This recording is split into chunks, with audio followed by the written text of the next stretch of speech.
नमस्कार सर्वांना, माझं नाव आयोग गोल्हे। मी आज या पवित्र आषाढी एकादशीच्या निमित्ताने संत ज्ञानेश्वर माऊलींविषयी काही शब्द बोलणार आहे, याचा मला आनंद होते।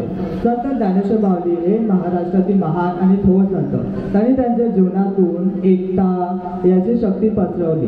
त्यांनी वयाच्या अवघ्या 16व्या वर्षी ज्ञानेश्वरी हे भगवद्गीतेचे मराठी रूपांतर करून सामान्य जनतेत समजण्यास मदत केली। त्यांचे जीवन केवळ विचार समृद्ध नव्हे तर ते आध्यात्मिकही होते, चमत्कारिक होते। त्यांनी रेडिओच्या मुखातून वेद बोलावले। 1000 वर्ष तप केलेल्या ऋषी चांगदेवांचा त्यांनी गर्वहरण केला। त्यांनी निर्जीव भिंती चालवली व वारकऱ्यांची सेवा करून प्रतिष्ठा मिळवून दिली। हे केवळ त्यांच्या आध्यात्मिक शक्तीमुळे नव्हे तर त्यांच्या भक्ती व नम्रतेमुळे झाले।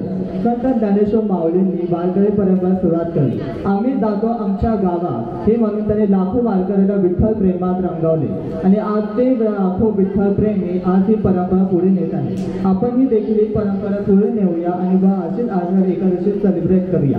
धन्यवाद।